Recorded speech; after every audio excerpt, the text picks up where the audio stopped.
Distinguished ladies and gentleman, आप सब साथियों का आज के इस कार्यक्रम में बहुत बहुत अभिनंदन। मित्रों, जैसा आज इस युग से हम निकल रहे हैं तो हर ओर इतिहास की भी लंबी चर्चा है और नेक्स्ट जनरेशन की लंबी चर्चा है। इतिहास हम कोई 100 साल का याद करता है, कोई 50 साल याद करता है, कोई 1947 से शुरू करता है।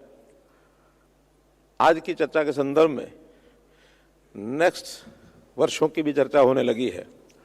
जैसा 2047 तक जब देश को 100 वर्ष हो जाएंगे आज़ादी के, तो हमारा संकल्प है कि हम इस देश को विकसित भारत बनाएंगे।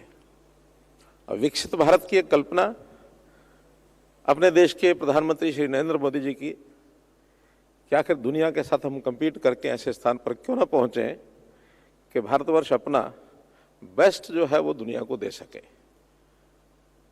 2047 के बाद भी कुछ लोग चर्चा अगले 50 वर्ष की, अगले 100 वर्ष की, how the next world would be, how the next India would be. और वो जब सब करना है तो हमको पता है कि उसके लिए किसी देश की अर्थव्यवस्था मजबूत होगी, तभी वो विकसित बनेगा। और अर्थव्यवस्था के लिए उद्योग आवश्यक हैं, उद्योगों के लिए पावर आवश्यक है, यानी एनर्जी। इसके बारे में आज हर किसी व्यक्ति की चिंता है, न केवल उद्योगों के लिए बल्कि व्यक्ति की मूलभूत आवश्यकताओं के लिए भी एनर्जी की बहुत बड़ी आवश्यकता ये पड़ने वाली है। तो उसमें हम जब नेक्स्ट की बात करते हैं तो एनर्जी नेक्स्ट, ये भी हमारा ध्येय है कि आज के आगे हम कितना बढ़ेंगे, इसकी कल्पना योजना ये की जा सकती है। मित्रों, इस प्रतिष्ठित सभा को संबोधित करते हुए मुझे बहुत खुशी हो रही है कि हम भारत के एनर्जी ट्रांजिशन में जिस मोड़ पर आज आए हैं उसकी चर्चा आज हम करेंगे। हमको भारत के भविष्य को आकार देने के लिए आज जो विकल्प हमारे सामने हैं एनर्जी के, उसमें से कुछ चुनना होगा। मित्रों, वर्ल्ड बैंक ने पुष्टि की है कि अगले 2 वर्षों में हमारी जो जीडीपी है वो लगातार 6.7% तक ये आगे चलेगी। तेजी से बढ़ती हुई हमारी अर्थव्यवस्था दुनिया को भी हैरान करने वाली है कि भारतवर्ष इस तेजी से आगे बढ़ रहा है। मित्रों, इस वृद्धि को बनाए रखने के लिए मजबूत और डाइवर्सिफाइड पावर मिक्स, इसका हमको उपयोग करना होगा। भारत का ऊर्जा क्षेत्र एक ऐतिहासिक परिवर्तन, एक हिस्टोरिकल चेंज इस दौर से गुजर रहा है। हम 2014 से जो पावर की हमारी स्थापित क्षमता थी उसको बढ़ाकर जो 269 गीगावाट थी आज 466 गीगावाट है, अर्थात 87% इसमें वृद्धि हुई है पिछले 10 वर्षों के अंदर। इसी में यदि 2030 तक का अनुमान लगाते हैं तो 466 की जगह 777 गीगावाट ये हमारी एनर्जी हो जाएगी, जो अपने आप में एक रिकॉर्ड है। हमारी यात्रा जो सस्टेनेबिलिटी की है, इसमें नॉन फॉसिल पावर, इसका अपना एक इतिहास, अपनी कहानी है। 2014 में मात्र 2.6 गीगावाट ये नॉन फॉसिल पावर आ रही, ये अपने इसकी क्षमता थी, जो आज 2025 में 100 गीगावाट की क्षमता हो चुकी है, अर्थात 38 टाइम्स वी हैव जंप्ड। तो आरी यानी नॉन फॉसिल पावर 38 गुना ये हमारी बढ़ी है। और न केवल यहाँ तक बल्कि आने वाले 5 वर्षों में 2030 तक हमने जो तय किया है कि आरी जो है 500 गीगावाट, 5 मोर टाइम्स ये हमारी बढ़ेगी। तो 500 गीगावाट का एक रिकॉर्ड ये हम करने वाले हैं। ये बदलाव केवल संस्थाओं तक सीमित नहीं है बल्कि भारत का जो आर्थिक सुरक्षा है उसको भी ये सुनिश्चित करने वाला है। मित्रों, हम लोग जब सोलर टैरिफ की बात करते हैं तो 2010 में चूंकि ये टेक्नोलॉजी नई थी, उस समय 10 रुपये 95 पैसे प्रति यूनिट ये आरई यानी सोलर पावर ये हमको खर्च आता था, और आज हमारे वैज्ञानिकों ने, हमारे शोधकर्ताओं ने, हमारे इंडस्ट्री ने उसमें इतनी प्रगति की है कि अब मात्र 2 रुपये 60 पैसे तक ये जो पावर आपको मिलने लगी है, इतनी गिरावट आई है, जो हमारी अर्थव्यवस्था को और मजबूत करेगा। ये एक नीतिगत प्रभावशीलता और तकनीकी प्रगति इसका भी परिणाम है। सौर ऊर्जा को और आगे बढ़ाने के लिए सरकार ने साहसिक जो पहल की है उसमें कुछ बातें शामिल हैं, जैसा ultra mega renewable energy park, बड़े पैमाने की परियोजनाओं, उनको भूमि और ट्रांसमिशन बुनियादी ढांचों को सुनिश्चित किया है बड़े प्रोजेक्ट्स के लिए। इसी प्रकार नवीकरणीय ऊर्जा परियोजनाओं के लिए 50 गीगावाट वार्षिक बिडिंग ट्रेजेक्ट्री से निवेशकों के विश्वास को और हमने सुदृढ़ किया है। इंटरस्टेट ट्रांसमिशन चार्जेस, इसमें छूट दी गई है और इस छूट से नवीकरणीय ऊर्जा को और अधिक लागत प्रतिस्पर्धी, मोर कॉम्पिटिटिव ये बनाना है। भारत में पहले से ही दुनिया के 2 सबसे बड़े सौर पार्क हैं। सबसे पहला भादला 2245 मेगावाट, ये एक बड़ा प्रोजेक्ट जो दुनिया का सबसे बड़ा प्रोजेक्ट है, और इसी प्रकार पावगढ़ा ये भी 2000 मेगावाट का है, और कई मेगा परियोजनाएं अभी विकास के क्रम में आगे हैं, बहुत जल्दी वो आपको मिलेंगी। बजट की घोषणाएं, माननीय प्रधानमंत्री जी की यूनाइटेड स्टेट्स ऑफ अमेरिका की यात्रा, इसके बाद प्रत्येक व्यक्ति अब परमाणु ऊर्जा की भी बात करने लगा है, न्यूक्लियर पावर। तो इस न्यूक्लियर पावर के विस्तार में भी हमारी जो योजनाएं हैं उसकी भी जानकारी आपको देना चाहूँगा। परमाणु ऊर्जा हमारी बेस लोड पावर का एक महत्वपूर्ण हिस्सा ये बनने के लिए तैयार है। वर्तमान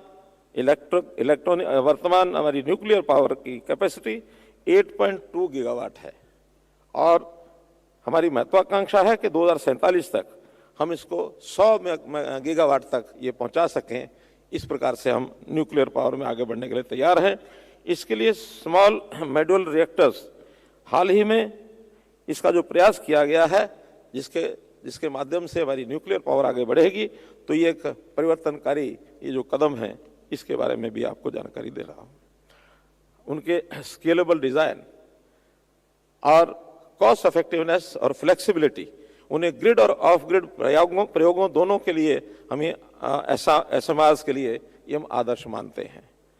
सरकार ने एसएमआरस में अनुसंधान और विकास के लिए इस बार बजट में 20,000 करोड़ रुपया ये आवंटित किया है। 2033 तक 5 स्वदेशी एसएमआर इसको चालू करने की योजना है, जो अपने आप में बड़ा कदम है। एक आधुनिक विद्युत क्षेत्र को उत्पादन से आगे बढ़कर विद्युत वितरण को भी सुचारू करना पड़ेगा, डिस्ट्रीब्यूशन ऑफ पावर। ये भी एक बहुत बड़ा चैलेंज है, क्योंकि पावर उपयोग करना, लेकिन देश के कोने कोने में, चाहे उद्योग हो, चाहे उसमें हमारी डोमेस्टिक सप्लाई हो, एग्रीकल्चर सप्लाई हो, तो वितरण जब तक ठीक उसका प्रभावी ढंग नहीं होगा तो भी हम अपने लक्ष्य को प्राप्त नहीं कर पाएंगे। ऐतिहासिक रूप से भारत के डिस्कॉम्स को वित्तीय चुनौतियों का सामना ये करना पड़ा, लेकिन रणनीतिक सुधारों के माध्यम से हम बुनियादी ढांचे, दक्षता और व्यवहार्यता में सुधार कर रहे हैं। द RDSS इस प्रयास का नेतृत्व कर रही है। ट्रांसमिशन नुकसान को हम कम करने, चोरी का पता लगाने और बिजली की गुणवत्ता बढ़ाने के लिए AI अर्थात आर्टिफिशियल इंटेलिजेंस, मशीन लर्निंग और स्मार्ट मीटर लाभ उठा रहे हैं। हमारे अपने देश में जो हमारे TND लॉसेज हैं, ATS लॉसेज, इन लॉसेज को हमने कम किया है। एक समय था कि देश के ये लॉसेज 25% के पैरामीटर पर थे, जो आज घट करके 16% हो गए हैं। बहुत प्रदेश ऐसे हैं जिन्होंने इसको 10-11% पर भी लेकर के आए हैं। एक अच्छी वितरण व्यवस्था बिना घाटे के काम करने वाला आगे बढ़ रहा है। स्मार्ट मीटर और इंटरनेट ऑफ थिंग्स की मदद से बिजली की खपत को ट्रैक और ऑप्टिमाइज ये किया जा रहा है। पावरथॉन जैसी पहल डिमांड फोरकास्टिंग, एसेट मैनेजमेंट और रीन्यूएबल एनर्जी इंटीग्रेशन के लिए आर्टिफिशियल इंटेलिजेंस संचालित समाधानों की ओर ये बढ़ावा दे रही है। भविष्य में ऑटोनोमस एनर्जी ट्रेडिंग को आर्टिफिशियल इंटेलिजेंस ये उसको सक्षम करेगा, जहां उत्पादक और उपभोक्ता रियल टाइम में बिजली का व्यापार ये कर सकेंगे। ट्रांसफॉर्मर हेल्थ मॉनिटरिंग, ये भी बहुत आवश्यक है। IoT आधारित स्विच गियर मैनेजमेंट और ड्रोन आधारित एसेट इंस्पेक्शन हमारे डिस्ट्रीब्यूशन नेटवर्क को और मजबूत करने के लिए सक्रिय रूप से तैनात किए जा रहे हैं। सुपर कंडक्टिंग विद्युत लाइनों का उपयोग करके ट्रांसमिशन लॉस को बचाया जा रहा है। नए ईंधन, जो परंपरागत ईंधन है हमारे, इसके अलावा भारत का ऊर्जा परिवर्तन भी भविष्य के ईंधनों से प्रेरित होगा। ग्रीन हाइड्रोजन का उपयोग उद्योगों और मोबिलिटी सॉल्यूशंस में किया जाएगा। सिंथेटिक फ्यूल और बायोफ्यूल भविष्य में पेट्रोलियम आधारित उत्पादों की जगह ये ले सकेंगे।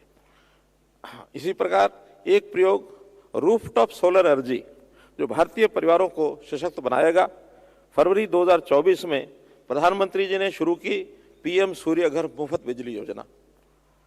इस योजना को घरेलू उद्योग खपत में क्रांतिकारी बदलाव लाने की दिशा में गिना जाता है। 75,000 करोड़ रुपए के आवंटित किए जाने के साथ ये पहल परिवारों को सोलर रूफटॉप स्थापित करने के लिए पर्याप्त सब्सिडी प्रदान करती है, जिससे उन्हें भुगतान या कम लागत वाली बिजली उत्पन्न करने में मदद मिलती है। पहले से ही 9 लाख से अधिक परिवारों में सोलर रूफटॉप को ये अपनाया है, जिसमें लगभग आधे को नेट मीटरिंग व्यवस्था के तहत शून्य बिजली बिल इसके साथ जोड़ा गया है।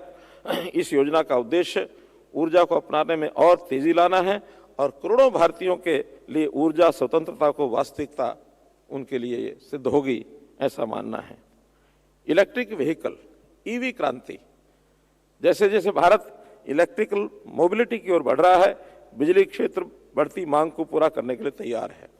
2031-32 तक इलेक्ट्रिक वाहन ये 63,000 बिलियन यूनिट बिजली की मांग को बढ़ाएगा, जो कि हमारी कैपेसिटी एडिशन के माध्यम से आसानी से उसको हम पूरा कर सकेंगे। सरकार ने इस दिशा में कुछ सक्रिय कदम उठाए हैं, जैसे स्टैंडर्डाइजेशन एंड एक्सेसिबिलिटी सुनिश्चित करने के लिए EV चार्जिंग इंफ्रास्ट्रक्चर गाइडलाइंस 2024 ये हमने जारी की है। बढ़ते हुए EV इकोसिस्टम का समर्थन करने के लिए 2030 तक 1 लाख चार्जिंग स्टेशंस, इसका लक्ष्य हमने रखा है। ये लक्ष्य हम पूरा करेंगे 2030 तक। क्लीन टेक मैन्युफैक्चरिंग को प्रोत्साहित करना तथा EV बैटरी को और घटकों के घरेलू उत्पादन को मजबूत करना है। मित्रों, आगे की राह ये हमारी बड़ी महत्वाकांक्षी राह है। भारत इसके लिए तैयार है।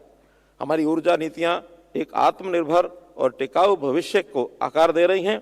हम केवल क्षमता का विस्तार नहीं कर रहे, केवल हम कैपेसिटी बढ़ा रहे ऐसा नहीं है, बल्कि हम ऊर्जा का उत्पादन, वितरण और उपयोग कैसे किया जाता है, इसमें भी बहुत बड़ा बदलाव हम कर रहे हैं। उद्योग, शिक्षाविदों और नीति निर्माताओं के बीच निरंतर सहयोग के साथ भारत नवीकरणीय ऊर्जा, परमाणु नवाचार और स्वच्छ तकनीकी के एक वैश्विक नेता के रूप में उभरेगा। आइए हम सब साथ मिलकर भारत के भविष्य को और मजबूत करें, इस क्षेत्र में अपना योगदान दें। आपका बहुत बहुत धन्यवाद, बहुत बहुत आभार।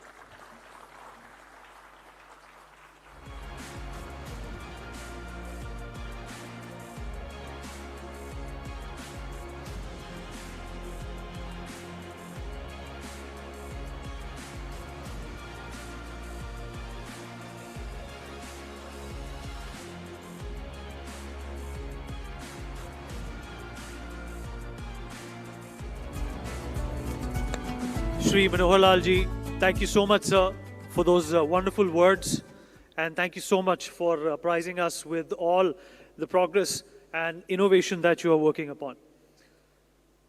All right, at this point in time, I would also like to take a moment to thank our sponsors. Without them, this event would not have been possible. We obviously owe them gratitude as well as a very warm mention. I'm going to start by mentioning the event that has been powered by, and that is the Adani Group, the Adanis. Our state partner, would like to thank them, the government of Uttar Pradesh, the government of Haryana, the government of Rajasthan, the government of Madhya Pradesh, government of Chhattisgarh, and government of Uttarakhand for being our state partners. We would also like to thank NTPC as our session partner, Power Grid as our session partners as well. Mahashadi Hatti Private Limited, which is MDH Masalas, also would like to thank them as our session partners. Another session partner that we would like to thank is Paytm. Our urban living partners also deserve gratitude and thanks. And on that note, I would like to thank the National Building Construction Corporation, which is the NBCC, Housing and Urban Development Corporation, which is the HUDCO, M3M, the Botani Group, the Signature Global Group, Green Circle, and Swastik Greens as our urban living